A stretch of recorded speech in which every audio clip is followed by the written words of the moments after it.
দেওয়া হচ্ছে tan a equal 3/4 হলে দেখাও যে sin a into cos a equal 12/25।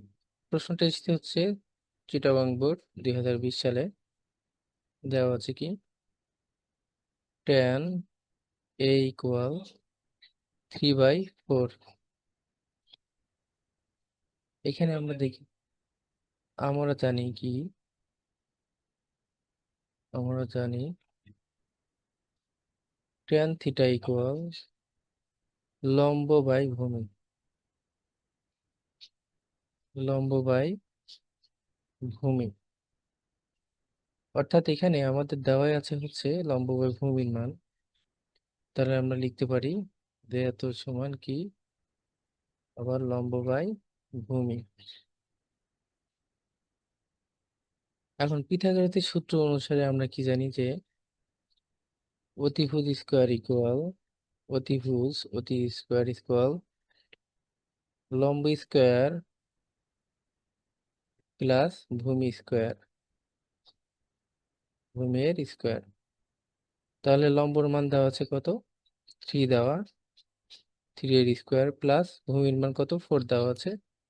তাহলে 4 এর স্কোয়ার, 3 3 9 আর 4 স্কোয়ার করলে 16 হয়। কত সমান কি 25 পাই। এটা কিন্তু অতিভুজ স্কোয়ারের মান পেলাম আমরা 25। তাহলে আমরা শুধু অতিভুজ যদি লিখি তাহলে এখানে আমরা পাচ্ছি কি অতিভুজ স্কোয়ার সমান 25। অতএব অতিভুজ সমান, শুধু অতিভুজ সমান পাচ্ছি হচ্ছে, জাস্ট আমরা 25কে রুট করে দিব। 25 রুট করলে কত হয়, 5 হয়। তাহলে এটা হচ্ছে আমার অতিভুজের মান। এখন আমাকে প্রমাণ করতে বলছি অংশ সমান অংশ। অথবা আমরা যদি এখন দেখি যে লেফট হ্যান্ড সাইড হিসেবে আমরা লিখি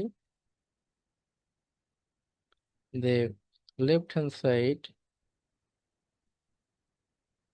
sin a equal into sin a into cos a। তো আমরা জানি কি সাইনের সূত্র কি, সাগরের লবণ আছে লম্ব বাই অতিভুজ, তাই না? তাহলে হচ্ছে এখানে আমরা লম্বর মান কি পেলাম, লম্বর মান হচ্ছে 4 পেয়েছি। তাহলে লম্বর মান হচ্ছে, লম্বর মান 3, এখানে আমরা লম্বর মান 3 পেয়েছি। তাহলে এটার সাইনের ক্ষেত্রে কি হবে, যে লম্ব বাই সাগরের লম্ব আছে লম্ব বাই অতিভুজ ইন্টু কজের ক্ষেত্রে সেম, কবরের ভূত আছে ভূমি বাই অতিভুজ। এটা মানটা এখন বসাই দিব আমরা। লম্বর মান কত পেয়েছি, লম্বর মান আমরা 3 পেয়েছি, 3 বসাবো। অতিভুজের মান কত পেয়েছি, অতিভুজ পেয়েছি 5, এই 5 ইন্টু ভূমির মান কত পেয়েছি, 4 পেয়েছি ভূমির মান, তাহলে 4 উপরে যাবে। এবং অতিভুজের মান কত পেয়েছি আমরা, অতিভুজের মান 5 পেয়েছি। তাহলে এটা এখন ক্যালকুলেশন করলে এখানে উপর উপর গুণ নিচে নিচে গুণ করলে 3 4 12 এবং 5 5 25। এটাই হচ্ছে আমাদের right hand side. Cot theta plus cos theta equal P এবং cot theta minus cos theta equal Q হলে দেখো যে P Q equal cot square theta into cos square theta. প্রশ্নটা এসেছে দিনাজপুর বোর্ড 2020 সালে। তো আগে আমরা সমাধানের ক্ষেত্রে লিখবো, দেওয়া আছে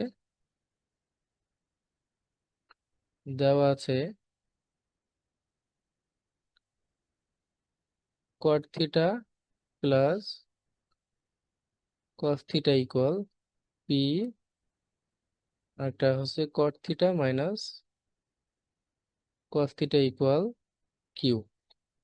এখন আমার এই যে এই অংশ সমান এই অংশ প্রমাণ করতে হবে। তাহলে আমি লিখবো যে লেফট হ্যান্ড সাইড অর্থাৎ বাম পক্ষ পি কিউ। এখন এখানে পি এবং কিউ এর মানটা জাস্ট বসিয়ে দিব। পি এর মান cot theta plus cos theta into Q এর মান হচ্ছে cot theta minus cos theta. এটা একটা সূত্র হচ্ছে A plus B into A minus B. তাহলে আমরা A square minus B square লিখতে পারি cot square theta minus cos square theta.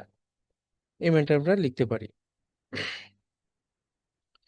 তো A square minus B square সূত্র পেলাম। এখন আমরা লিখবো কট স্কোয়ার থিটা মাইনাস এই কজ স্কোয়ার থিটাকে কিভাবে লেখা যায়, যে কজ স্কোয়ার থিটা বাই আমরা লিখলাম sine square theta into sine square theta. এখানে দেখো যে যদি তুমি cos square theta by sine square theta লেখো ইন্টু সাইন স্কোয়ার থিটা, এই সাইন সাইন যদি তুমি কেটে দাও এখানে থাকছে কি কজ স্কোয়ার থিটা, তাহলে এটাকে এভাবে লেখা যায়।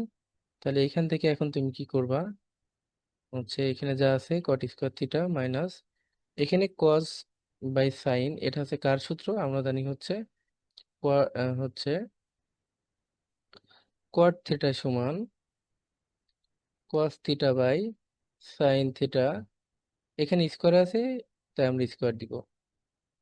তাহলে এটুকু সময় আমরা লিখতে পারি কট square theta into sine square theta. এখন এখানে আছে কট স্কোয়ার থিটা মাইনাস কট স্কোয়ার থিটা, তাহলে এখানে উভয় পক্ষ থেকে আমি কট স্কোয়ার থিটা কমন নিতে পারি। কট স্কোয়ার থিটা কমন নিলাম, এখানে কিছু নেই মানে ওয়ান আছে, মাইনাস কট স্কোয়ার থিটা চলে গেলে এখানে থাকলো কি আমার সাইন স্কোয়ার থিটা। এখন এখানে তাহলে থাকছে কি কোয়াট স্কোয়ার থিটা ইন্টু এই দিয়ে এটা হচ্ছে কোন সূত্র আমরা জানি হচ্ছে sign square theta plus কোয়াজ square theta, এর মান হচ্ছে ওয়ান। এখানে যদি তুমি কোয়াজ স্কোয়ার থিটাকে রেখে দাও এখানে ওয়ান আছে প্লাস মান এদিকে আসলে মাইনাস হয়ে যায়, মাইনাস সাইন স্কোয়ার থিটা। তার মানে one minus sine square theta এর মান হচ্ছে কোয়াজ square theta into কোয়াজ square theta. এটুকু আমার রাইট হ্যান্ড সাইড।